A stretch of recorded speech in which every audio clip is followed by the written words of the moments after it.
ako po ay naniniwala, kanina pa lamang po, mainit na po ang pangungusap ng Banal na Espiritu. Amen? Nararamdaman niyo po ba iyon? Kasi po, maganda po sa ating mga mananampalataya, maging sensitibo po tayo doon po sa mainit na pangungusap ng Banal na Espiritu. Kasi po, pagka po tayo ay sensitibo doon sa pangungusap ng Banal na Espiritu, ito po ay nagiging daan para maging bukas ang ating mga puso, maging bukas ang ating mga isipan sa anumang pangungusap at ituturo po ng Panginoon ngayong umagang ito. At ito rin po nagiging kadahilanan kapag kaya po tayo nagiging excited sa mga bawat aral na ituturo ng Panginoon at mga topic na gusto niyang matutunan po natin. Alright? So alam ko, excited na ang bawat isa. Again, tayo po ay nasa message series na binuksan po natin last Sunday entitled Breakthrough. Okay? Kakaibang katagumpayan sa buhay. Okay? Breakthrough. Okay, yung po yung pinag-usapan natin na binuksan po natin ng message series last Sunday at itutuloy po natin yan ngayon pong araw na ito sa magitan ng pag-aaral po sa topic po na maganda and I believe everybody would relate to this topic at I'm pretty sure the Lord will be speaking to us at tayo ay ma-encourage ng Panginoon ngayong pong umagang ito. So ang topic po na aking po ibabahagi po sa inyo mula po sa Panginoon ay pinamagatan po natin Breakthrough in Facing Adversity. Breakthrough in facing adversity. So if you have your Bibles with you, I would like you to open your Bibles with me in the book of 2 Corinthians. Okay? 2 Corinthians chapter 4 verse 8 to 9. Paano po bang hilingan to kayo ang bawat isa bilang pamimigay galang po sa pagbasa ng salita po ng Diyos. Alright? 2 Corinthians 4, 8 to 9. Pwede po bang sabay-sabay po natin itong basahin? Okay? Basahin po natin sabay-sabay na from the top of our voice, papakinggan natin, basahin natin maigi, at habang binabasa po natin, basahin na natin ito na may pangunawa. Unawain na rin po natin kung ano yung sinasabi ng verse na ito. Okay? 2 Corinthians chapter 4, verse 8 to 9. Ready? Begin. We are hard-pressed on every side, but not crushed. Perplexed, but not despair. Persecuted, but not abandoned. Struck down, but not destroyed. Basahin ko po muli. Ang ganda po ng encouragement ni Apostle Paul dito. Sabi ito, we are hard-pressed on every side, but not crushed. Perplexed, but not despair. Persecuted, but not abandoned. Struck down, but not destroyed. May the Lord be blessed upon the reading of His Word. Sumandali po tayong manalangin. Panginoon, aming dakilang Diyos, marami pong salamat sa napakagandang umagang ito. Sa kabila, Panginoon, na kaninang umaga umulan, pinalamig mo ang panahon, Panginoon, para, Panginoon, mas mainit na maramdaman po namin ang pangungusap mo sa sandali pong ito. Hinihiling po namin, dakilang Diyos, ang iyong banal na Espiritu, Panginoon, na malayang kumilos. Buksan ang isipan po namin, Panginoon, at patuloy, Panginoon, tanggalin mo yung mga distraction na maaari, Panginoon, maging hadlang para maunawaan namin yung mga prinsipyo mo at mga aral na gusto mong aming matutunan, Panginoon. Kaya po, Panginoon, sa umagang ito, dalahin ko po, Panginoon, itago niyo po ako, Panginoon, sa iyong likuran, sa likuran ng pulpitong ito. Wala pong maihiyang, Panginoon, ngayong umagang ito, kundi po ang iban na salita po lamang at wala pong maitaas kundi kayo po lamang. Samahan niyo po kami sa pag-aaral ng iyong salita ngayong umagang ito sa pangalan ni Jesus. Amen at Amen. Alright, na po tayo magsiyo po. Okay? Again, ang ating pong babahagi pong salita po ng Diyos ngayon, pinamagatan po natin Breakthrough in Facing Adversity. Okay? Ito pong, pag sinabi pong adversity, ano po bang ibig sabihin ito? Common na maiisip natin kapag ka-adversity, ito po yung mga problema, ito po yung mga distress, ito po yung mga bagay na nakaka-stress sa buhay natin, ito po yung mga pangangailangan, pagsubok na pinagdadaanan. And I do believe, naniniwala po ako, if you would listen to me, wala pong isang tao na excuse at hindi po dumadaan sa problema. Wala pong isang tao na hindi dumadaan sa anong pagsubok ng buhay. Wala pong relasyon na hindi po sinusubok ng pagkakataon. Wala pong mga estudyanteng nag-aaral na hindi po nahihirapan sa pag-aaral. Wala pong mga trabaho na nagtatrabaho na may mga pagkakataon. Hindi po tayo na-challenge sa trabaho po natin. Okay? Kahit nga po ng mga nakalipas na panahon, nung last mga ilang years ago, nakita natin nagkaroon ng pandemic. One of the greatest adversity of mankind globally is the pandemic. Lahat po niyan, marami pong paang pinantayan. Marami pong namatay, marami nawalan ng trabaho, pangangailangan, maraming tumambay lang sa bahay, at maraming na-stress, at maraming nagkaroon ng depression. Di ba? Wala po yung depression from young people, teenager, hanggang adult, hanggang mga kalululuhan natin, ay talaga naman inabot ng depression at anxiety at problema sa buhay. Maliban pa po dyan, mga problema ng mga pangailangan, nawalan ng trabaho, di ba? Wala din pong pamilya na hindi din po nasusubok ang kanilang relasyon. Hindi po lahat, bibihira lang po pamilya, talaga napakaganda relationship. May mga pagkakataon, dumadaan din po sa pagsubok.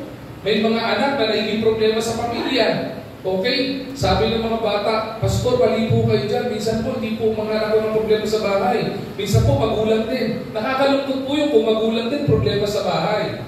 Pero, ito pong mga bagay na ito ay tinagurian po natin adversity o adversities in life.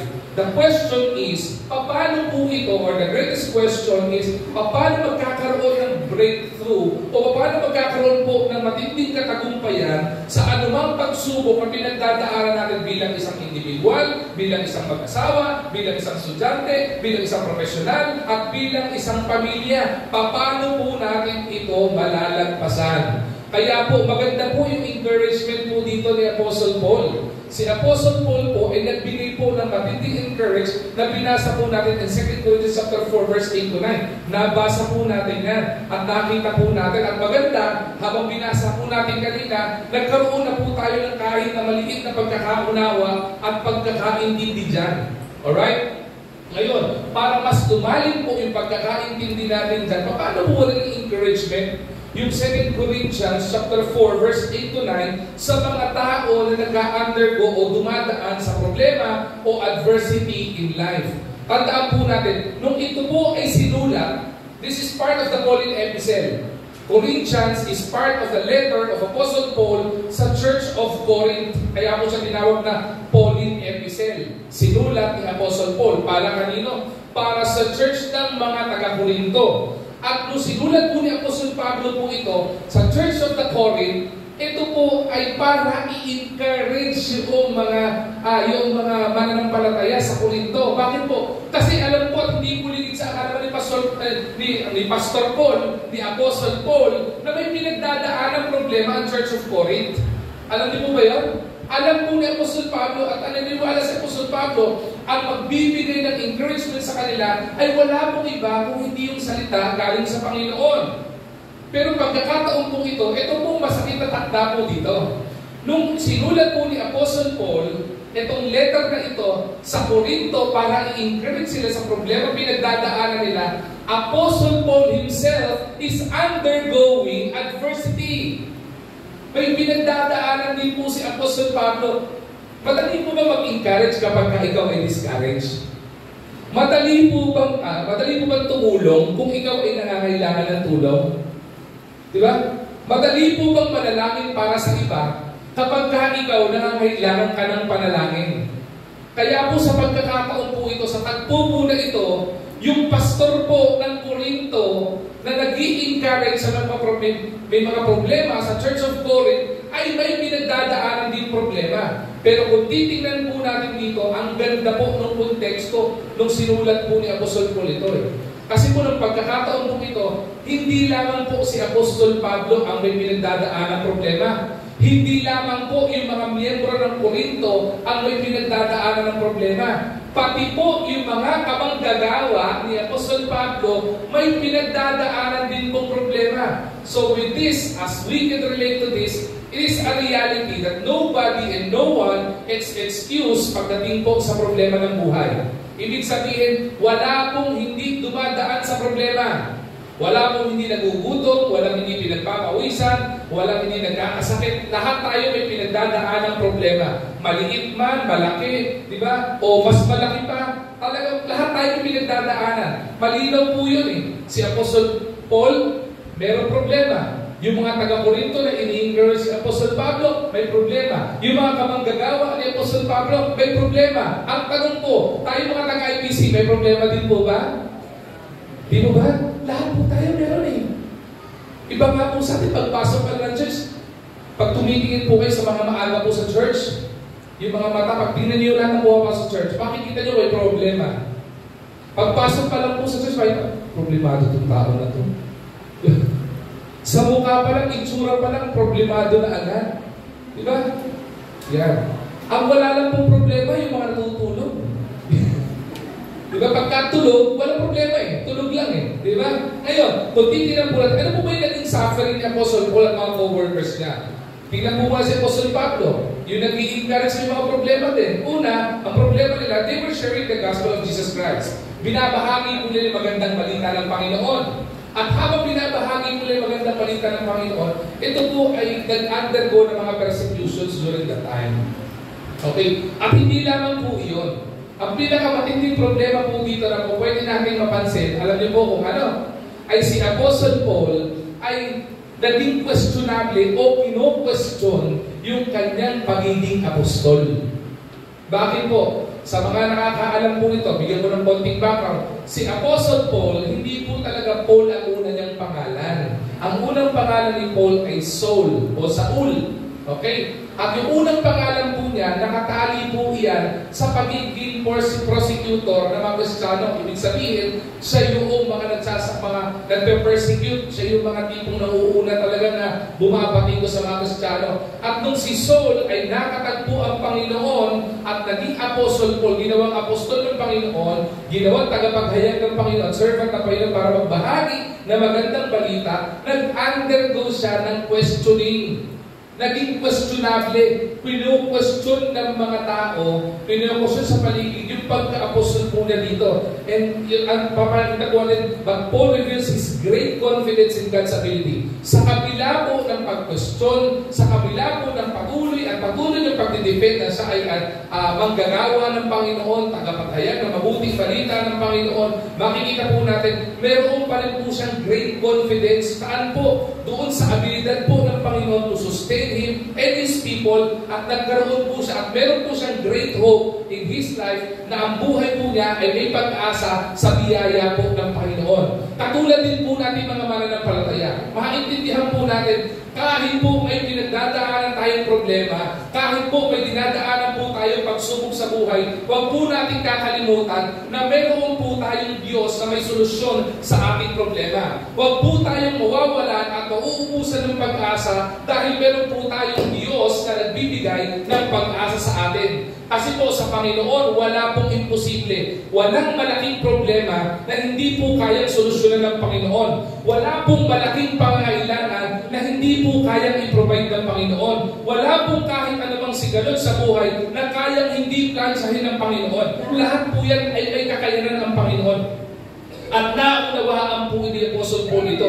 Kaya ang ginawa po ni Apostle Paul, Paul addressed the Church of Corinth. Ang sinabi ni Apostle Paul sa Corinth, bahagi man na may mga challenges tayo sa buhay natin, bahagi man na may problema tayo sa buhay natin, may pinagdadaanan tayo sa buhay natin, may mga misunderstanding, may mga suffering sa buhay natin, makita po natin na meron po tayong Diyos na nagbibigay ng pag-asa. Struggle is real, but the Lord is also real. Paul contrasts the eternal glory of the gospel with temporary struggles in life. Though struggle is real, yung mga pagsubok at struggle and battles in life is not eternal. Hindi po ito panghabang buhay. May problema man po tayo, maintindihan po natin, ano mang problema pinagdadaanan mo o pinagdadaanan po natin, hindi po ito panghabang buhay. Ang panghabang buhay po ay walang iba kundi si Kristo. Maganda po yun, hindi po ba? Buti na lang po, hindi panghabang buhay ang problema. Kasi po kung panghabang buhay ang problema, naku, pambihira.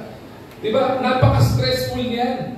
Pero hindi po yun ang sa Panginoon eh. Pinakita po ni Apostle Pablo po dito sa mga taga-Korinto, sa mga kamanggagawa niya sa gawain ng Panginoon, sa sarili din niya, sinasabi niya na kahit na may problema, hindi panghabang buhay ang problema. Ang panghabang buhay ay walang iba kung hindi ang Panginoon lamang. And that is the eternal glory of the gospel. Yung po yung magandang balita.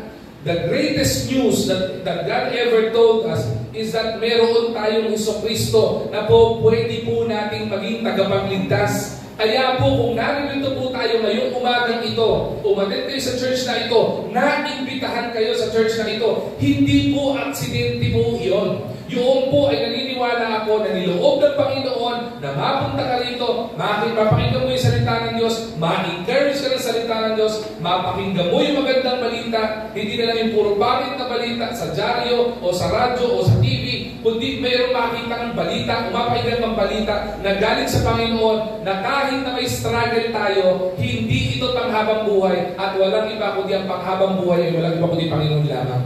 Yung buhay dito, kaya po sabi ni Apostle Paul dito, in the latter part of the book of 2 Corinthians chapter 4, ang hamon po ni Apostle Paul, mga Kristiyano, the Church of Corinth, the members of the Church of Corinth, okay, intindihin nyo ito. Let us be steadfast. Manatili tayo magtapat sa Panginoon. Walang susuko. Okay? Let us focus on the internal realities rather than the earthly hardships. Tingnan natin yung eternal security ng Panginoon. Tingnan natin kahit na may mga realidad ng problema sa buhay, makita natin kahit na may mga earthly hardships sa buhay natin. Sabi ni Apostle Paul, focus your eyes on Jesus. Tingin ka lang sa Panginoon. Tingin ka lang sa Pagngad lang natin kung ano sinasabi ng Panginoon dito. At makita po natin in this message in 2 Corinthians, Paul acknowledges difficulties. Hindi niya po dinownplay yung difficulties and problems. Paul acknowledges difficulties faced by him, his co-workers, and the members of the body of Christ in the Church of Corinth. Pero hindi lamang po iyon. Ang nakita po dito, but Apostle Paul emphasized that they are sustained by God's power. Pansinin po natin, i-relate po natin para mas maging personal po sa atin. Huwag na lang po magtaas ang kamay. Sino po may problema dito? Alam niyo po sa sarili niyo kung sino yan. Huwag po kayo magtuturo ng ibang daliri. Ang tanong ko sa personal lang. Huwag na yung tipong, yung kapitbahay ko may problema. Huwag mo nang isipin yung kapitbahay mo. May problema ka na, problemahin may problema ng kapitbahay mo. Di ba? Lahat tayo may kani-kaniyang problema at sa kabila ng problema po natin, pasinin nyo. Meron po ba dito na mga problema pero nawala na lang ng buhay na may problema pa din? Meron po ba kayo nakita ng namatay na may problema? Di ba? Pastor, may naiwan siyang utang. May problema siya. Totoo, pag namatay siya na may utang, wala siyang problema. Bakit po? Wala na siyang babayaran. Sino may problema? Yung pinagkautangan niya. Bakit? Naku, namatay niya yung nagkakutang sa akin. Sino na babayad? Tama mo ba? Even death, ginagamit ng Panginoon para i-encourage tayo eh. Pero pinapatukoy dito ng the Apostle Paul is that in every problems that we have, the ability of God to sustain us by His power ay napakatindi. Kaya po mayroong pong tinuturo po dito si Apostle Paul on how can we experience breakthrough in Jesus Christ sa magitan ng ating adversities. Kahit na may hinaharap tayong adversities, we can experience breakthrough by the grace of Jesus Christ alone. Yan po yung dapat nating maintindihan. Kaya po meron po akong ilang punto na gusto ko pong ibahagi po sa inyo na ginamit din po ni Apostol Pablo kung paano po niya na-encourage yung mga taga-Korinto. Sabi ko nga po kanina, ang hirap po mag-encourage kapag ka ikaw ay discourage. Bilang isang pastor, mahirap po mag-share ng magandang balita kapag ka po kami discouraged din po kami. Sabi ko nga po sa inyo, yung mga pastor po dito, kahit ako po, kahit po si Pastor DJ, kahit po yung mga kamanggagawa po natin dito, hindi po ganun kadali yung pinagdadaanan din po namin. Okay? At hindi po ako humihingi ng awa dahil po sa biyaya po ng Panginoon, we survive. Iba nga po sa inyo, pag tingnan po kami, mukhang wala kaming problema. But the truth of the matter, pare-pareho po tayo pinagdadaanan. Sino po din nagbabayad ng kuryente dito? Binabayad din ng kuryente. Nagbabayad din ng tubig. Nag-grocery din. May mga nag-aaral din. Diba? Nag-aaral din kami. So pare-pareho lamang po tayo. Pero kung i-relate po natin kay Apostle Pablo, ang hirap po nung ginawa ni Apostle Pablo. Isipin mo, si Apostle Paul, the authority of Apostle Paul being an apostle is being questioned during that time. At what makes it worse, nakakapagod yung bilang apostol ka, dinidepensahan mo yung pagiging apostol mo. Pinapatunayan mo yung pagiging apostol mo. Diba? Kaya nga po may qualification ng manggagawa ng Panginoon eh. Bahagi po yun ng mga manggagawa ng Panginoon. Mayroon pong qualification ng mga manggagawa ng Panginoon. Diba? You are not supposed to be drunk with wine. You are supposed to have one wife alone. Dapat ikaw ay may integridad. Nasa Bible po lahat yan. Kaya po yung mga manggagawa, mahirap pong trabaho yun. Bakit po? Sa tingin niyo po ba, yung mga miyembro lang ang sinusubok ng dyablo? Maniwala po kayo, kung ang mga miyembro sinusubok ng kaaway o ng dyablo, higit na susubukin ng dyablo yung mga manggagawa ng Panginoon. Yung po yung pinagdadaanan ni Apostle Paul eh. Kaya nga po nagiging questionable. He is always in the defense sa pagpapanatili ng kanyang integridad, pagpapatunay na siya ay anak ng Diyos, pagpapatunay na siya ay manggagawa at tagapagayad ng Diyos. Pero sa kabila nito, nakayanan pa rin po niya i-encourage yung mga miyembro ng Church of Corinth na may pinagdadaanan problema katulad niya. Paano po ito? Paano po magkakaroon ng breakthrough o paano po magkakaroon ng dakilang katagumpayan sa kabila ng pagsubok? Paano po ba tayo magiging matagumpay kapag ka dumagal sa problema? Kapag ka may problema ka sa relasyon mo, paano ka magkakaroon ng katagumpayan sa problema sa relasyon mo? Sa pamilya na naririto, may problema yung pamilya nyo. Paano ka magkakaroon ng katagumpayan o paano ka magkakaroon ng breakthrough dyan sa problema sa pamilya mo sa magitan ng Panginoon? Paano tayo magkakaroon ng breakthrough mga estudyante? Paano tayo magkakaroon ng breakthrough sa buhay natin bilang isang estudyante? Gusto natin pag-college natin, pag-graduate tayo ng college, magkaroon tayo ng magandang buhay, maayos na trabaho, maayos na kita, di ba? Para sa mga pangangailangan mo. Paano tayo magkakaroon ng ganung breakthrough? At ito po ay matutunan natin at ma-encourage po tayo sa ilang punto na gusto kong ibahagi po sa atin at aral na matututunan po natin on how Apostle Paul encourages the Church of Corinth who is undergoing different and difficulty and challenges in life. Una po, tingnan po natin, hindi ko na patatagalin. Una, kailangan maintindihan po natin, persevere with patience. Persevere with patience. Ano po sabi ng James? Chapter 3, chapter 1, verse 3 to 4. Sabi dito, because you know that the testing of your faith produces perseverance. Let perseverance finish its work so that you may be mature and complete, not lacking of anything. Malinaw po ba sa inyo po yung verse na ito? Ang ganda po nung sinabi po sa verse na ito. Perseverance with patience. Kapag ka po mayroon tayong challenges sa buhay natin, kapag ka po may difficulty tayong pinagdadaanan, kapag ka po may pangailangan o may problema, ang tinuturo po sa atin ng Panginoon, mag-persevere tayo ng may pasensya. Bakit po? Bakit naging paalala ni Apostle Paul ito? Bakit? Tayo po mga nilalang, likas po tayo walang pasensya. Hindi po ba? Kaya gusto nga po natin, kaya nga po kumita yung mga negosyong instant. Instant noodles, instant ramen, di ba? Fast food. Kaya po kumita yan. Gusto po kasi natin instant. Yung mga pumipili sa gobyerno, kapag ka tayo kumukuha tayo lisensya, kumukuha tayo ng business permit, pupita ng ganito. Anong ginawa ng gobyerno? Kinomputerize para ano? Para maging mabilis ang proseso. Bakit? Kasi yung mga kababayan natin Pilipino, tayo mismo, we are so impatient, tamad na tamad tayo po dyan. Ako po, honest, tamad po ko sa ganyan. Kaya po, tamad ako magkasikaso ng mga government ng mga bagay-bagay. Bakit po? Pagpila ko, parang pili ko, ang dami ko pang magagawa, pero nakapila lang ako dito. We are so impatient. Christians, patunay ito. We are so impatient. Subukan yung manalangin. Lord, bigyan niyo po ako ng ganito. May mga heart's desire po tayo. Lord, bigyan niyo po ako ng bagong sasakyan. Di ba? Lord, bigyan niyo po ako ng bagong bahay. Lord, bigyan niyo po ako ng girlfriend. Di ba? Bigyan niyo po ako ng katuwang sa buhay. Marami sa atin, we are so impatient. Gusto mo kinabukasan, nandyan na.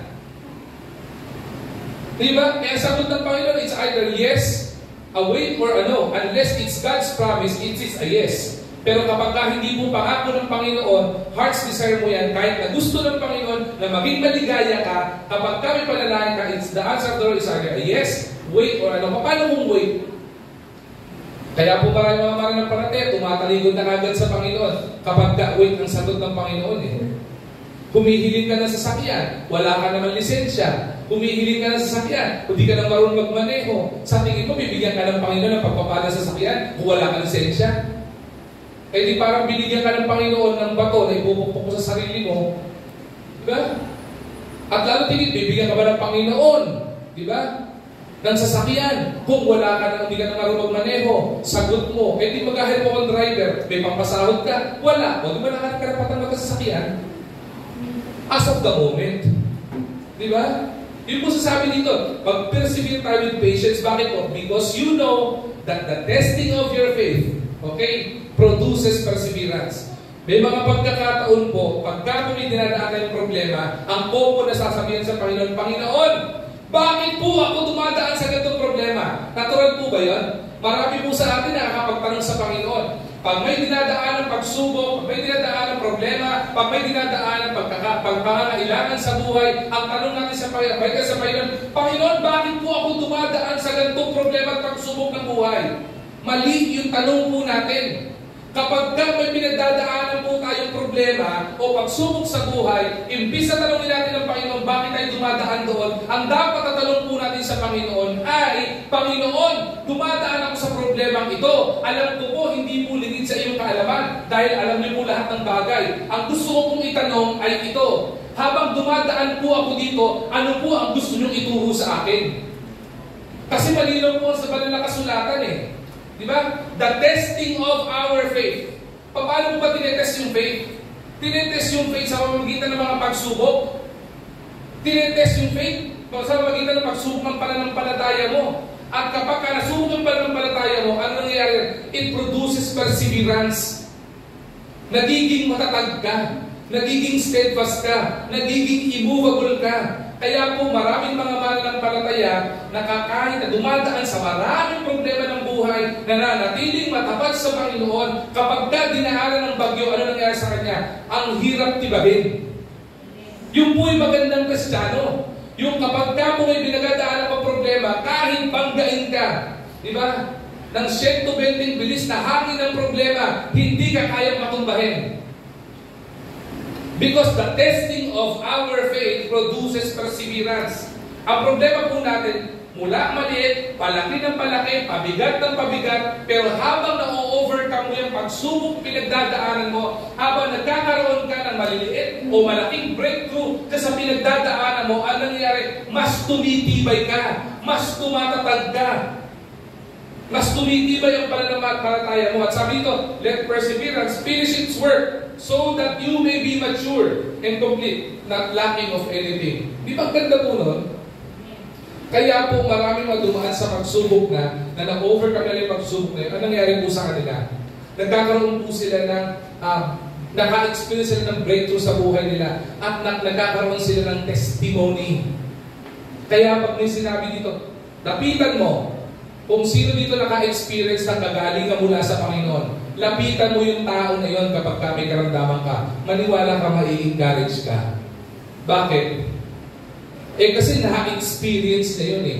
Naging testament yung buhay niya ng kapangyarihan ng Panginoon at nagkaroon siya ng testimony para ipatunayan na ang Panginoon hindi nagkukulang at hindi siya tinatalikuran.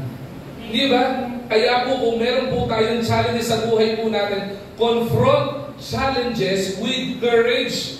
Harapin natin yung mga challenges sa buhay natin na maging courageous tayo. Iba sa atin, pag may problema na, ayun na yung problema, takbo! Di ba? Ganun na kagad eh. Tumatalikod kayo. Pag may problema, harapin mo. Kung may pagsubok, harapin mo. Kung may pinagdadaanan ka, harapin mo. May pagkukulang-akulangan ka sa buhay mo, harapin mo. Bakit? Malinaw sinabi ng 2 Corinthians eh. Pwede pakibalik yung verse. Ang sabi ng 2 Corinthians, we are pressed on every side. Sabi ba, hindi nga lang pressed eh. We are hard pressed. Diba? Ginigipit in Tagalog. Diba? On every side. Pero sabi dito, but not crushed. Diba? Pinagtutulungan ka. Iniipit ka. Diba? Tinutulak ka in every side. May problema. Di ba may problema? Sagot natin. Bakit pa nagka-problema? Pag umulan ng problema, parang yung payong ko pasalo.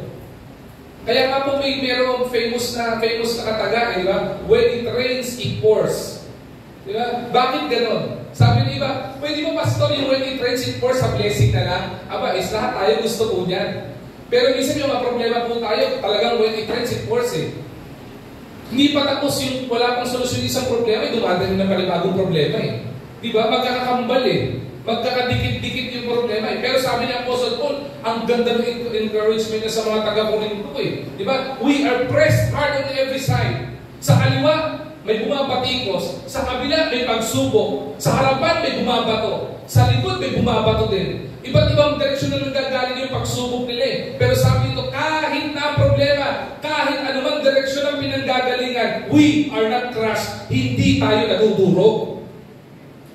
Diba? O pwede tayong tamaan ng problema, pwede tayong tamaan ng anxiety, pero kapag kasama mo ang Panginoon, hindi ka madudurog.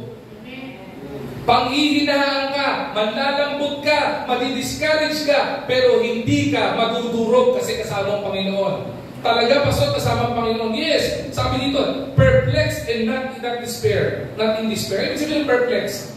Ang ibig sabihin ng perplexed ay ito, puzzled or confused or nalilito. May mga pagkakataon sa buhay natin nakakalito.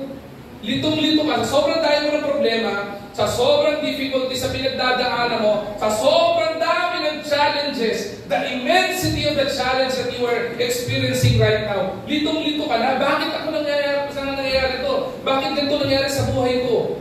Nalilito ka, pero pagkasama mo ang Panginoon, hindi ka magkakaroon ng kalituhan. You will not be in despair. You will not be losing hope. Bakit? Because God is not the author of confusion. He is the author of light and wisdom. Hindi po ba? Kaya po marami mga tao, kapag may pinagdadaan ng problema, nagkakandalito-lito kung ano-anong mali-mali desisyon ang ginagawa. Bakit po? Kasi wala pong ilaw galing sa Panginoon. Kaya po mga mananampalataya, kung may pinagdadaanan po natin, hanapin po natin yung ilaw sa Panginoon. Buksan po natin ang banal na kasulatan natin. Let us equip ourselves by the wisdom that comes from above. Yung po dapat ginagawa natin, maaaring malito ka, maaaring you are puzzled, hindi mo maintindihan yung pinagdadaanan mo, magtiwala ka lang sa Panginoon. Kaya sa Panginoon, you will not be in despair. Because God is the God of hope. Hindi lang po yun eh. Sabi kanina, may precious from the other in every corners on every side of your life, but you will not be crushed.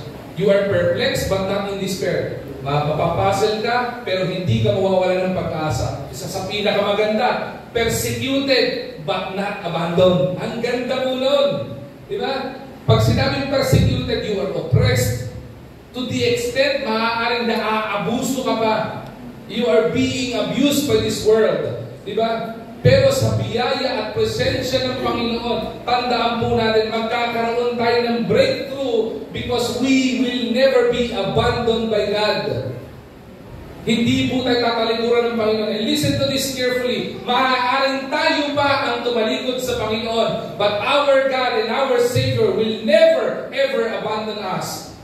Because if God is with us, then who can be against us? Di ba napakaganda mong pangako po yun eh. We will never be left behind. Hindi po tayo iwanan. Sa mga kabataan dito, mga tropa dito ng mga kabataan, young people, pag na-trouble kayo, anong ginaharap nyo? Diba? Ang unang hinaharap ng mga batang na-trouble, nung panahon po namin, ha? Hindi ko po kasi alam ngayon kung ganun pa rin eh. Ngayon kasi, karamihan ng mga young people, pag na-trouble, takbo na, uwi na eh. Kami po, nung panahon po namin, kapag na-trouble po kami, hindi po kami sumusuko. Pag na-trouble kami, ang gagawin namin, humahanap kami ng rest back. Terminolohiya po namin, nung kami ay kabataan pa yan. Yung mga kaedad ko po dito, yan, Brother Marlon, yan. Mga kaedad natin yan. Di ba? Pagka natutrouble, hindi basta-basta tumatalikod. Humahanap ng rest back. Bakit? Di ba? Naalala ko po, nung high school po, na-trouble po kami. Di ba? Sa amin, sa likuran po nung skulahan namin, ay sementeryo. Kaya pagka nagkahamunan, suntukan o. Saan? Sa sementeryo. Sa sementeryo. At sinushoot talaga namin sa nicho. Dalawa lang yan. Either ikaw mag-shoot sa nicho o ikaw mag-shoot sa nicho. Mamili ka na lang doon. May mga pagkakataon, nagtotrouble po kami. Parang gere. Sugod mga kapatid. Pag sugod mo, wala namang tropa ko Saan na sila? Diba?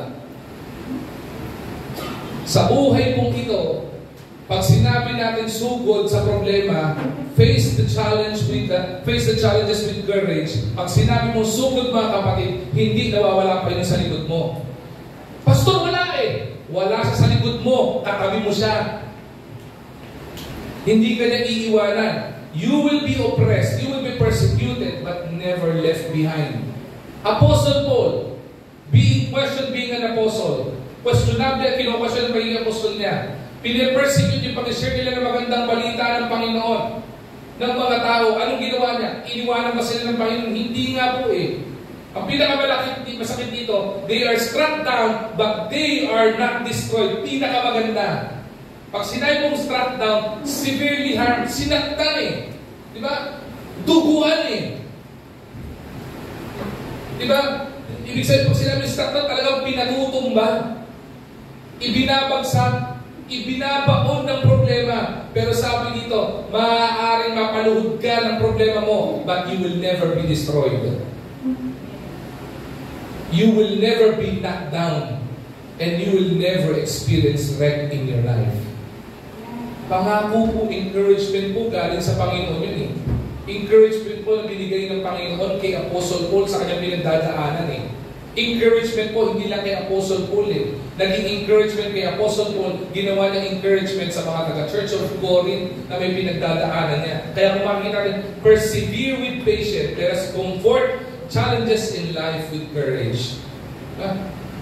Patience allows us to endure adversity. Para mapagtagumpayan natin, para maging matibay tayo sa adversity po natin, yung pasensya po ay mahalaga po dyan. At hindi lang po yun. Magkakaroon po tayo ng pasensya without losing hope. At ang gagawin natin, let us always trust God's timing. Diba? Huwag po tayo masyadong mainipin. Tandaan po natin, the timing of the Lord is always perfect. Ang timing po ng Panginoon, perfect po lagi yan. Yung blessing po ng Panginoon, perfect po lagi yan. Yung katugunan ng Panginoon sa panalangin, akala mo kailangan mo na, pero ibibigay niya in perfect timing. Bakit? Because in darkness, the light shines the most. And in dark times of our life, ang liwanag ng Panginoon shines the most. Basta hindi natin masayang invisible yung liwanag. Hindi lamang po yun. Persevere with patience ang kailangan po natin for us to experience breakthrough and facing adversity. Sumunod, sino dito mga pangailangan? Yung may mga pangailangan sa buhay. Kahit anong pangailangan niya, tas po kamay. Yan. Lahat tayo meron. Si Kuya Diyos, ang ganda ng taas ni Kuya Diyos. Doon yung gusto mong taas Yung nakadalawang ganun. Sukong-suko Diba? Alam mo may pangailangan talaga Diba? Lahat po tayo may pangailangan. Tingnan niyo po dito. Kapag kami pangailangan po tayo, iba tayo nangyayari tayo. Buhay po natin kapag kami pangailangan. Mangailangan ng pera.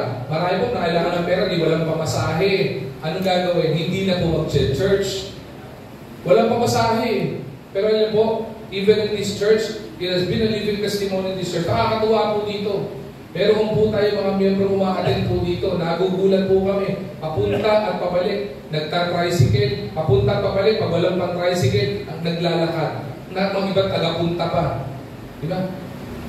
Nakaka-encourage po yung gano'n. Bakit hindi po nagiging hadlang yung pangangailangan para po magtapat at maglingkod sa Panginoon. Maganda po halimbawa po. Kaya po, para po magkaroon tayo ng breakthrough when it comes to facing adversity, lalo tigit kapag ang adversity mo pangailangan, ito kailangan natin gawin. Pray for provision. Ano pong sabi?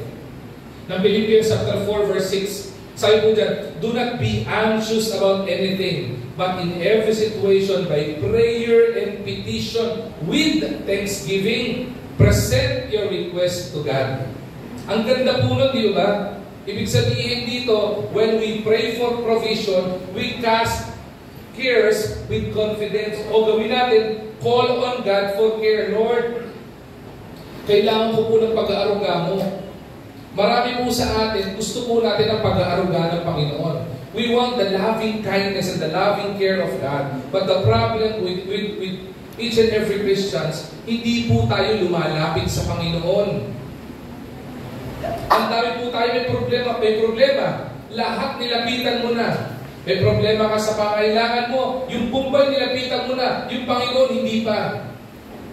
Yung loan sa bangko, nilapitan mo na, pero ang Panginoon hindi pa nilalapitan. Diba? Ngayon may mga lending app na, nakakahingi ka na sa lending app, hindi ka pa humingi sa Panginoon. Sa mga nagpapautang, may tubo sa Panginoon. Kapag ka sa Panginoon ka humingi ng tulong, bibigay sa'yo libre, wala pang tubo. Saan ka pa? Ang sagot ng iba ay ang bagal po kasi. Diba? Face challenges with perseverance. Kaya kaya ng una po eh. Maging pasensyoso tayo. Maghintay tayo dahil tayo ng Panginoon perfect. Pero pag may pangailangan po tayo, let us cast our cares upon the Lord. Pray for provision. Huwag kang maging anxious. Diba? Kaya marami sa nagkakaroon ng anxiety, nagkakaroon ng mga stressful attack sa buhay po natin. Ang dami natin wino-worry sa buhay nito. Kaya nga po, paalala ng Panginoon, do not worry for tomorrow, let tomorrow worry for itself. Bakit po? Sabi ng Bible, malinaw po sa Bible ito, yung mga ibon nga sa parang at sa ilang hindi nangangamatay, pinapakain at binubuhay ng Panginoon. Tayo pa kaya may utak, may kakayanan, nakakapaglakad, nakakapagtrabaho, may wisdom at may gabay ng Panginoon na hindi mabubusog at bibigyan ng Panginoon ang pangailangan natin? Diba? Bakit po ikinumpara ng Panginoon sa mga ibon? Kasi mga ibon, wala po silang gagawin kundi umasa lang sa Panginoon eh. Pero yung po maganda pong liwanag na makaintindihan natin. Yung mga ibon, dahil wala silang ganong klaseng kakayanan, ang meron lang po silang dapat gawin ay magtiwala at umasa sa kakayanan ng Panginoon. Dapat ganun din po tayo. Sa kabila ng meron tayong lakas, sa kabila ng meron tayong knowledge, sa kabila may kakayanan tayo magtrabaho, dapat nagtitiwala pa rin po tayo at umaasa pa rin po tayo sa kakayanan ng Panginoon. Bakit? Yung kakayanan po natin, yung lakas po natin nauubos. Pero yung kakayanan ng Panginoon kailanman hindi mauubos. So let us pray for provision and cast our cares upon the Lord. Through prayer, ang sabi dito, manalangin ka sa Panginoon. With petition, ibigilagin mo sa Panginoon. Ilagak mo sa Panginoon yung pangailangan mo. Patunay yun na nagtitiwala ka sa Panginoon. Na lumalapit ka, Pastor, alam naman ng Panginoon lahat ng bagay, hindi po ba? Tama po, alam ng Panginoon lahat ng bagay. Alam ng Panginoon, pinagdadaanan mo. Alam ng Panginoon, kung tumatangis ka. Alam ng Panginoon, problema mo. Alam ng Panginoon, may pangailangan ka. Pero gusto ng Panginoon, kahit alam niya, gusto niya lumapit ka pa rin sa Kanya kasi pinapatunayan mo sa Kanya na may pagtitiwala ka sa Kanya at umaasa ka sa kakayanan niya. Katulad ng mga ibon sa parang. Kaya po sila nabubuhay kasi umaasa sila sa Panginoon. Hindi mo ba dumadaan yung mga ibon sa bagyo? Tayo, pag bumabagyo, sumisilong tayo sa mga bahay na may bubong. Yung mga ibon, sumisilong lang sa mga punong may dahon. Pero nangangamatay po ba? Hindi po. Bakit? Umaasa po sa kakayanan ng Panginoon eh. Dapat ganun din po tayo. Maging lesson po sa atin po yun. We cast our cares sa Panginoon. At hindi lamang po mag-ask tayo with prayer and petition. Dapat po may nakukunan na po kagad at may kalakip na po kagad na pasasalamat. Panginoon, salamat po Wala pa man po yung sagot mo. Pero alam ko po, Panginoon, makapangyarihan ka at kaya mong i-provide ito. Salamat po. Yun yung anniversary team po natin. Diba? Maging grateful tayo. Gratitude is always a good attitude. Yung marunong magpasalamat. Nananalangin ka pa lang, nagpapasalamat ka na. Gusto po ng Panginoon yun. Bakit? Kasi yung nananalangin ka pa lang, wala pa yung kasagutan sa panalangin mo, pero nagpapasalamat ka, sa tingin ng Panginoon, pananampalataya po yun. Diba? Nananampalataya ka.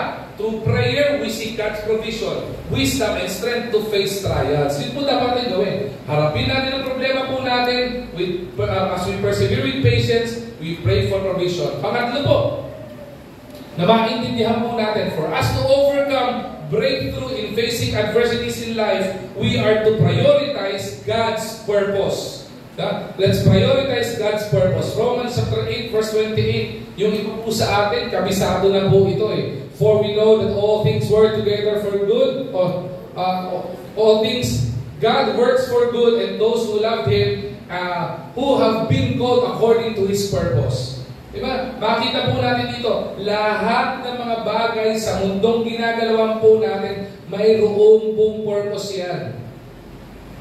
May blessing ka, may purpose po yan. lahat ng mga taong pinagkalooban ng Panginoon ng blessing, hindi lamang para i-consume yung blessing. Maintindihan po natin, we are blessed by the Lord. Listen to this carefully. We are blessed by the Lord to be a blessing to others.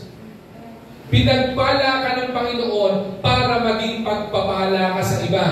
We are encouraged by the Lord to be an encouragement to others. Kaya kung mapapansin po natin in 2 Corinthians chapter 4, kay Apostle Paul, in-encourage siya ng Panginoon. Hindi pinagdamot ni Apostle Paul yung encouragement ng Panginoon. Ibinahagi niya ito sa magitan ng sulat sa Church of Corinth by encouraging yung mga worrying members of the Church of Corinth noong time na ito. Makita po natin, let us prioritize God's purpose. Lahat po may purpose. Kahit po yung problema may purpose. Sinabi na po kanina kung anong purpose, hindi ba? Kaya po pinapadaan tayo ng Panginoon sa pagsubok ng buhay natin at inaalaw po ng Panginoon yun, hindi po dahil masama ang Panginoon na gusto kanyang pasakitan at pahirapin. Ang gusto lang po ng Panginoon, pagtibayin kanya para kung may dadaanan ka mang problema, hindi ka mabilis bumabagsak, hindi ka mabilis nag-worry, hindi ka mabilis nag-discourage, hindi ka mabilis tumatalikod sa kanya. Bagkos, mas lalo kang tumitibay. Ang bagyo, ginagamit para patibayin ka. Yung problema, ginagamit ng Panginoon para mas tumibay ka. Yung problema sa relationship na pinagdadaanan nyo, whether sa mag-asawa, sa pamilya, o sa kapartner mo na hindi yung pa-asawa, kaya dumadaan sa problema yan para subukin kung magiging matibay kayo. At huwag natin pakikita yung kahinaan po natin. Bakit? Sa biyaya po ng Panginoon, kaya natin ito eh. Sabi na, for we know that all things God works for us for our good eh. Diba? Lahat ng ginagawa niya, blessing, it is for our good. May problema, it is also for our good. Paano nangyari yung pastor? Negatibo yung problema. Paano naging base kabubuti natin? Kasi nga po, kahit problema, maaaring gamitin ng Panginoon para pagtibayin ka.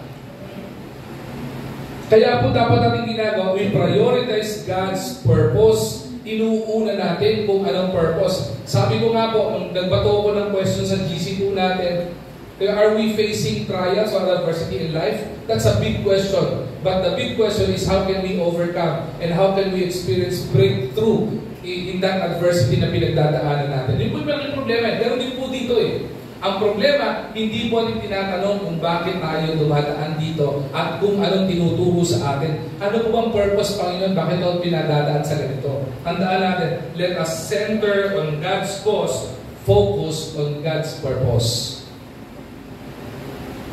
Tingnan niyo po yung 2 Corinthians chapter 4. Sa huling bahagi, ang sinabi po ni Apostle Paul doon sa mga taga-Corinto, be steadfast. Focus on the plan of God. Bakit? Isaiah 43 verse 19, yung verse na pinag-aralan po natin last Sunday.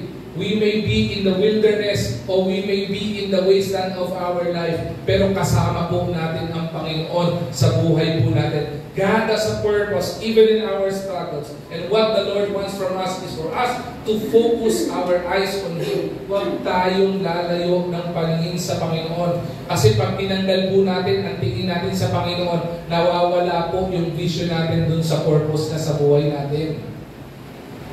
Kaya po ako, naniniwala po ako bilang inyong pastor, kapag ka po may dumadaang problema sa inyo, mas lalo po kayo magtapat sa Panginoon.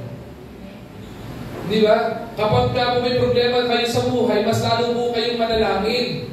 Kapag ka po meron kayo, hindi lang po sa pagpapalang nananalangin. Kapag ka po may pangailangan nananalangin, kahit may problema, lapit kayo sa Panginoon. Ang problema po, kapag ka po may problema na, nagkakaproblema sa pamilya, nagkakaproblema sa trabaho, anumang problema yan, tumatalikod ka sa Panginoon eh. Baliktad eh. Hindi mo ba dapat mas lumalapit ka sa Panginoon kapag ka may problema ka? Yung po gusto ng Panginoon dito, focus on Him. Focus our eyes on Him. At saliksikin po natin yung kalooban ng Panginoon sa buhay natin because the will of the Lord will help us get through or have a breakthrough dun sa adversity ng buhay natin. Dalawa na lang po ibabahagi ito. Pwede na po kayo? Tapusin na natin ito. Amen? Amen. O haba pa natin? Pwede naman. Pwede ko malagyan ng mga 3 points to eh. Pwede mo ba yan? Gusto niyo ba nun? Sabi nila, Pastor, magluluto pa ako. May problema ko sa misis ko. May problema yun. Ipanalangin mo yung misis mo. Diba? Gagawin natin. Pang-apat po, press on with persistence. Ano po sabi ng Philippians chapter 3 verse 14? Regarding pressing on with persistence. I press on toward the goal to win the prize for which God has called me heavenward in Christ Jesus. Ano yung sabihin ng press on with persistence? Sabi yung sabihin ng cling to Christ with commitment. Commit with consistency. Bigyan ko po ito ng konting illustration. Sino po dito nagpa-fun run? Di ba nauso yung mga fun run? Sino po dito naka-experience ng fun run? 5K, 10K, di ba? Full marathon na 42K. Pakitas ko kamay. Yung totoo, be honest. Sige. Ha? Yan. Ang tanong ko po sa inyo ito, sa lahat ng nag-fun run, fun po ba? Hindi ko po talaga maintindihan yun. The psychology of naming, running, or marathon being called a fun run. Kasi po ako na-experience ko rin po mag-fun run. Huwag niyo na po tingnan yung katawan ko ngayon. Alam ko may pagdududa kayo. Hindi na po ako nagpa-fun run. Hindi nga po fun sa akin eh. Diba? So na kayong mag-question. Okay. Hindi ko po talaga maintindihan yung fun run. Diba? I would remember first run. Magkakasama po kami. Mga barkada po natin sa IPC. Inaya kami. Ang masakit. Paano naging fun yung run at fun run kung kailangan mo tumakbo ng alas 5 ng madaling araw? Bago ko pumunta sa fun run, yung pinuntahan pa namin fun run, sa Novaliches. Taga-Pasig po ako eh. So ano oras ako gumising? 3:30. Diba? At kailangan isang oras bago ka tumakbo, kailangan busog ka, kumain ka, at nag-hydrate ka. So hindi talaga never fun. Takbo po kami. Diba? Yung mga barkada po natin doon, mga tumatakbo na talaga eh. Kaya yung katawan nila talagang naninipis. Baka sa kanila tumatakbo. Mula IPC hanggang Antipolo campsite ni Teresa eh. Ilang kilometro yun? 22, 25 kilometers. Aba, sabi ko, ang lulupit nyo. Hindi ko kaya. Yung 5 kilometers na hindi lang ako nakalatag na sa sahig eh. Yung 27 kilometers pa kaya. Takbo po kami, 1 kilometer. Noong una takbo ko talagang takbong kami eh. Akala ko nagbabarang. Buha ako ng dati eh. Nakaporma pa ako, bago rubber shoes. Diba? Naka-jogging pants. Talagang po, mega forma eh. Pagdating po ng 1 kilometer, ang lakas ko pa eh. Pagdating po ng 1.5, nahihiya na ako sa sarili ko eh. Alam mo kung bakit? May mga kasabay po kami, bata eh. Maliliit eh. Diba? Tumatakbo, titinan pa ako. Bagal mo ah. Diba? Yung takbo ko, takbong palakad na lang eh. Yung bata, talagang tumatakbo pa eh.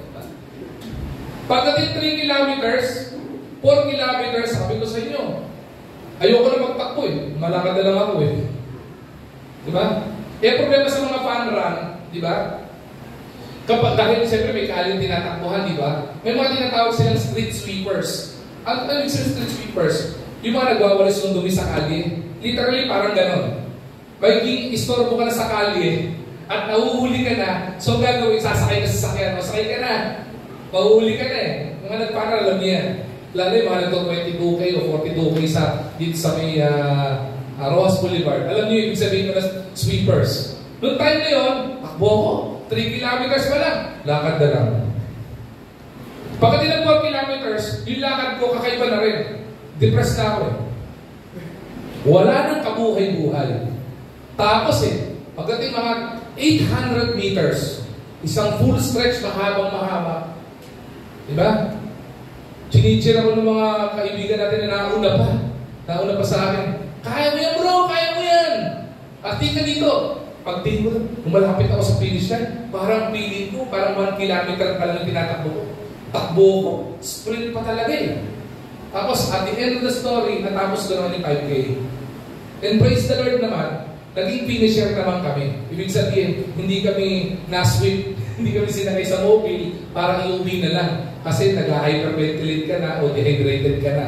Pagdating po doon, nagtatanungan kami, o paano mo na ano experience mo? Pagdating doon sa gitna, tinatamad na talaga ako, parang ayoko na. Yung bata, sila inuunahan pa ako. Then I evaluated myself internally. Anong ikadudulot nito sa buhay ko? Hindi naman fun to, hindi naman ako nag-enjoy. Pero one thing is for sure, natuto ako mag-persevere. Kasi kahit anong bigat, ang hirap ng huminga pag nahihingal ka na. Ang hirap tumakbo kapag kulang ka na rin ng water.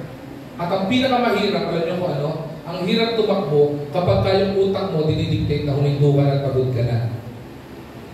And as I evaluated myself, isa lang po yung nakita kong lesson. Ang lagi kong ginagol, noong time na yun, tumatakbo kami, anong oras ako aabot dun sa finish line? Yun ang sinasabi ng Panginoon dito, press on toward the goal.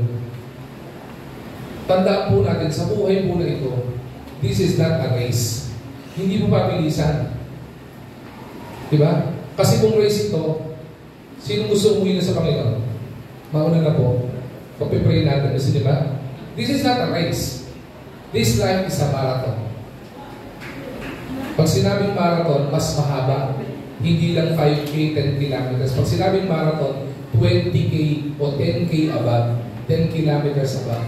Sa buhay na ito, it is a marathon. It is not how yung speed on how you reach the finish line doesn't matter.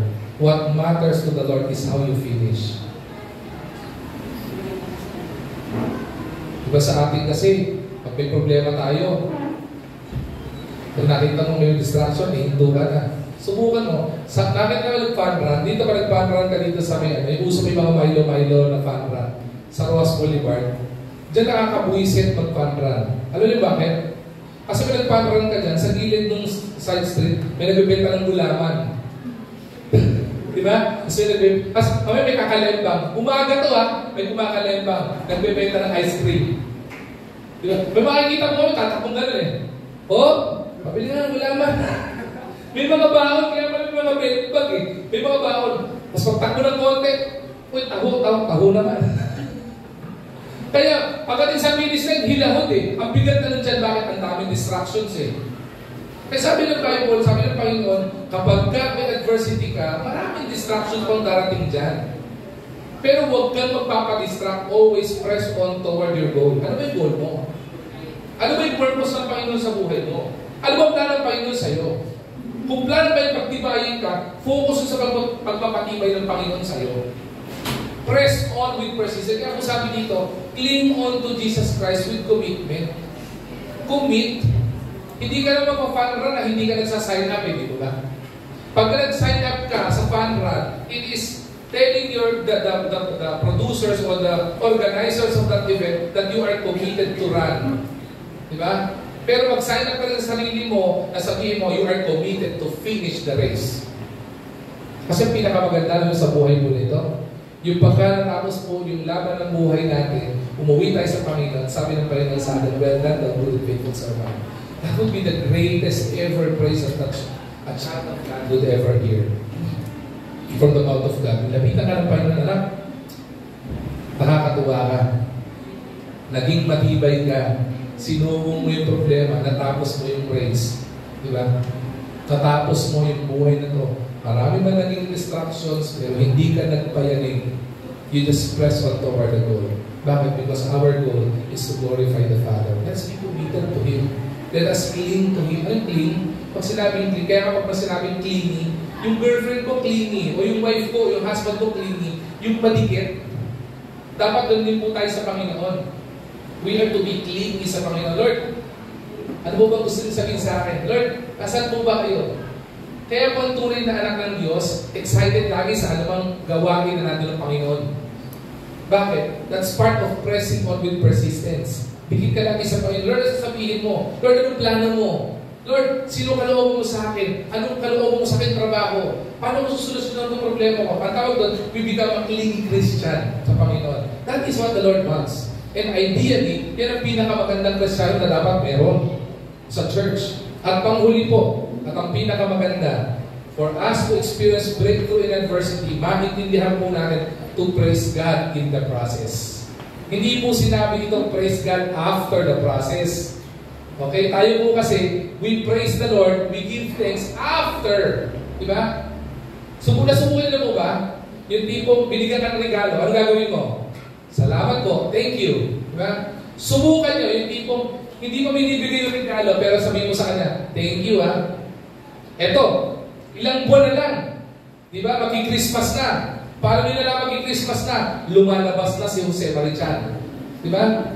Kung saan-saan siya lumalabas. Sa social media, sa profile pic, sa lahat ng mga social media, sa TV, lumalabas si Jose Marichan. Ibig sabihin magi-Christmas na. Subukan mong lumapit sa ninong mo. Nang wala pang Christmas, sabihin mo, Nong! Ninang! Thank you ha. Bakit? Alam ko, bibigyan mo ako ng regalo sa Christmas. Subukan mong gawin gano'n. Anong gagawin ng ninong at ninang mo? Sabi niya, okay, nanginingil ka agad to ha. O kaya, sabi ng ninong at ninang mo, ay, nire-remind naman to, mag-Christmas na. Nire-remind niya ako na malapit na ako magtago. Di ba? Ganun po gusto ng Panginoon. Hindi mo sinasabi ng Panginoon, magpasalamat ka para magtago na si Lord. Kasi po, yung pagpapasalamat sa Panginoon, kahit na nasa proseso ka pa lang po ng problema, ay pagpapatuloy sa Panginoon na naniniwala ka at nananampalataya ka sa Panginoon. Yung kahit may pangailangan ka, Panginoon, wala po akong trabaho ngayon, pero salamat po. Bakit? Kasi po, binibigyan niyo ako ng kapahingahan para pag nagkatrabaho ko, well and fit po sa trabaho ko. Diba? Salamat po, Panginoon, sa solusyon sa problema, kahit na yung problema po pinagdadaan ng pamilya namin. Diba? Salamat po kasi alam ko, ginagabayan, pinapagtubayan niyo kami. Kahit yung problema pinagdaanan po yung pamilya namin, alam ko po, Panginoon, diba? Hindi po nagkakawatak-watak pa rin pamilya namin, biyaya niyo pa rin po yun. Natututo pa rin po nga magpakumbaba yung tatay sa nanay, yung nanay sa tatay, yung mga anak, magpakumbaba sa... that's a sign na ang Panginoon is always doing a process of fixing things and allowing us to endure yung mga persecutions sa buhay po, problema sa buhay natin. Ang ibig sabihin po ito is celebrating God's faithfulness continually. Ano sabi? 1 Thessalonians, a very famous verse. 1 Thessalonians chapter 5 verse 18. Give thanks in all circumstances, for this is God's will for you in Christ Jesus. Magpasalamat ka sa Panginoon sa kahit anong problema. I would remember one instance. Meron po kaming pinag-pray. Sabi po niya, wala na po ito, umuwi na po sa Panginoon. Member po natin sa IBC. A very close person to my heart.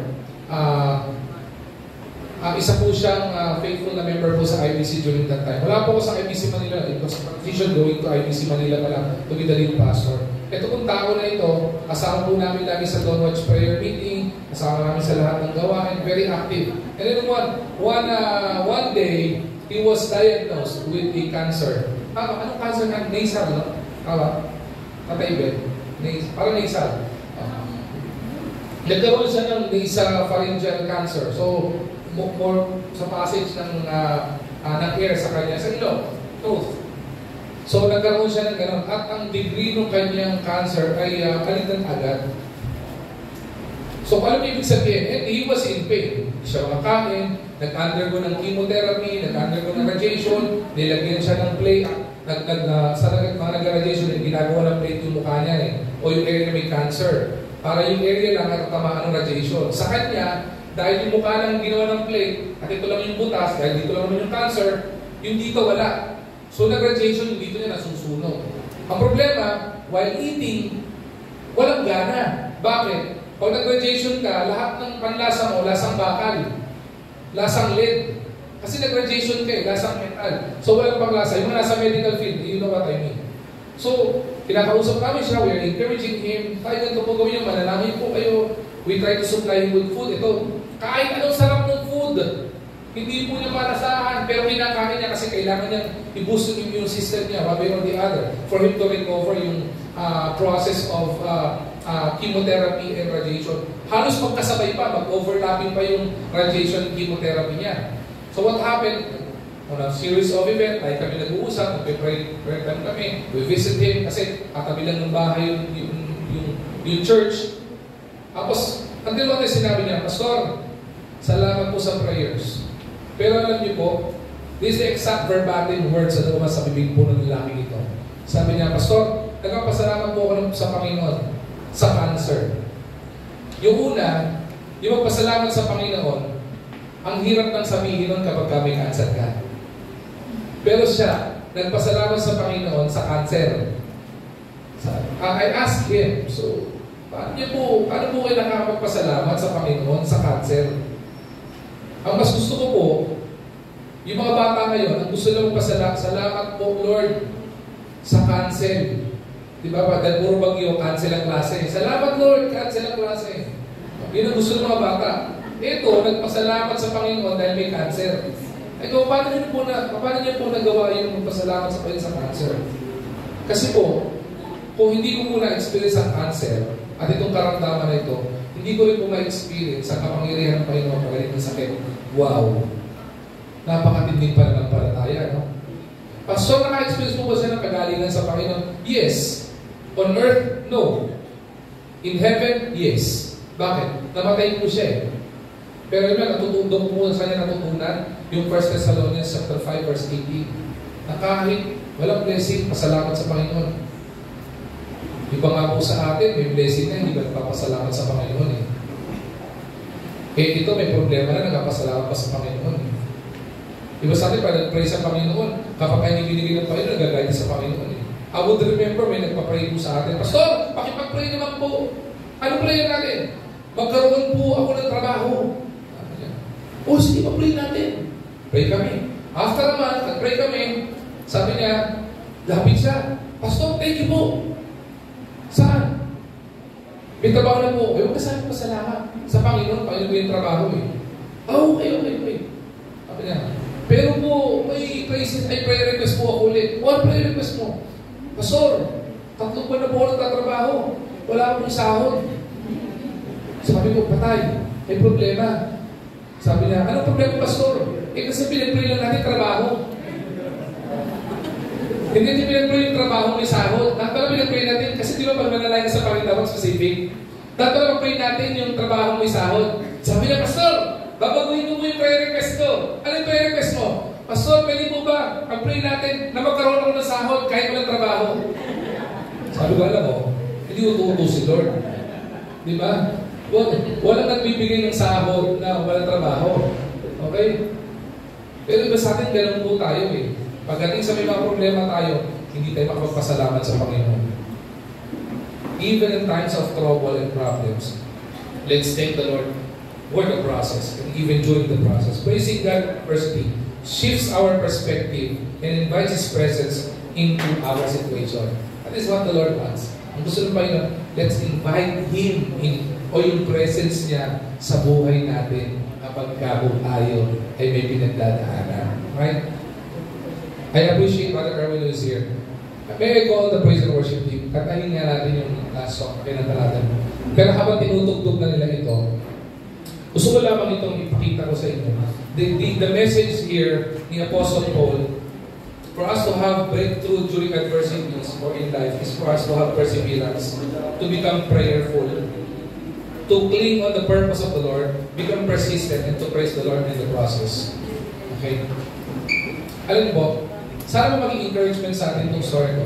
One of the greatest breakthrough, okay, in this life, na meron po tayo na experience, at hanggang ngayon ay tinatamasa natin, ay wala pong iba kundi yung breakthrough na nagawa po ni Thomas Edison. Sino po si Thomas Edison? Ha? Si Thomas Edison po, yung pong nag-invento ng ilaw. Alam niyo po ba, one of the greatest breakthrough in this life is the experience of Thomas Edison nung ma-invento niyang ilaw. Akala niyo po ba, nung inimbento ni Thomas Edison yung ilaw, one try lang? Hindi po nga. Thousands and thousands of failure. 1,000 times. Kung hindi po nagkakamali, according to record, more than 10,000 times siyang nag-fail. Ang dami niyang sinubukan. Iba't ibang materyales, iba't ibang pagsubok, sumasabog yung ilaw, hindi umiilaw. And suddenly, a person will ask him, ano bang naisipan mo at nag-persevere ka dyan? Diba? Sabi niya, totoo, I faced more than 10,000 failures in life. I faced numerous setbacks while inventing the light bulb. Sabi niya, despite failing more than 10,000 times on his work, sabi niya, Thomas Edison famously said, I have not failed. I just found 10,000 ways that won't work. Sabi niya. Ulitin ko sabi niya, I have not failed. I've just found 10,000 ways that won't work. Sabi niya, diba? Hindi ako nag-fail. Nakahanap lang ako ng more than 10,000 na paraan para hindi siya gumana. And because of the positive perspective of Thomas Edison, yung isang pagkakataon na tumama at tumugma yung invention niya, it was his perseverance. So sa atin, isang beses pala nag-fail, suko na. 10 beses, bumagsak ka, suko na, bitaw na, ayaw na, time's up na, ayaw na. Thomas Edison failed 10,000 times, but he didn't look 10,000 failures as a failure. It's just a way for him not to do the invention na ginawa niya. At sinabi niya, etong 10,000 na to, ito yung record ng mga bagay na hindi mo gagawin para makapagpakilaw ka ng isang bumbilya. It was his perseverance that allows each and every human being right now to experience yung liwanag ng buhay natin. Katulad po ng sinabi sa 2 Corinthians chapter 4, sabi po dito, verse 6, For God commanded the light to shine out of darkness, had seen in our hearts, to give the light of the knowledge of the glory of God in the face of Jesus Christ. But we have His treasure in earthen vessels, that the excellency of the power may be of God and not of us. Sabi ko po sa inyo kanina, maaaring dumadaan tayo sa pagsubok ng buhay natin, sa kadiliman ng buhay natin. Trust the process. Just praise the Lord for the process. Thank Him for the process. Bakit po? Because in our dark times, the light of the Lord shines the most. Subukan yung patayin po ang ilaw dito sa gabi. Hindi nyo ma-appreciate yung ganda ng church na ito. Yung liwanag ng church na ito. Hindi nyo ma-appreciate na may upuan, may stage, may pulpit, or whatever. But if I light a lighter or a small candle, then you will appreciate the beauty of that light. Kapag ka brown out, hindi, di ba? Ngayon hindi natin i-appreciate ka. Buksan mo ilaw, patayin mo, buksan mo. Hindi may appreciate ka eh. Subukan mo brown out. At di ko pa naglalakad ka, tumatama ka sa mga muebles, nagkakapasa-pasa ka, i-appreciate mo yung ilaw. Ganun din mo sa problema ng buhay natin. Sa problema ng buhay natin, the light of the Lord shines the most. Kaya gawin po natin, magtiwala tayo sa Panginoon. Experience breakthrough in our life. Shall we all stand up? Shall we pray to the Lord? Lord, our Heavenly Father, salamat po, Panginoon, sa salitang naiiyak, Panginoon. May this bring encouragement to each and every one of us, Lord God. May you be with us. May we cling to you and commit to you and be faithful to you, Lord God. Allow us to experience breakthrough in our lives, Lord God. Habang patuloy po tayong nananalangin, while every heads are bowed and eyes are closed, I'm sure wala po sino man sa atin na rin ito ngayon na walang problema. Just like Apostle Paul, his co-workers, the Church of Corinth, may problema. Lahat tayo may problema. But I know we want to experience that breakthrough. Pastor, ang ganda po kung natutunan ko kay Apostle Paul. Paano sila nagkaroon ng breakthrough? Yung mga members ng Church of Corinth, paano na na-overcome yung problems, troubles in their life? Pwede ko po bang ma-experience din yun? I'm pretty sure you will experience that as well. Because the God of Apostle Paul, the God of the Church of Corinth, is also the God whom we serve.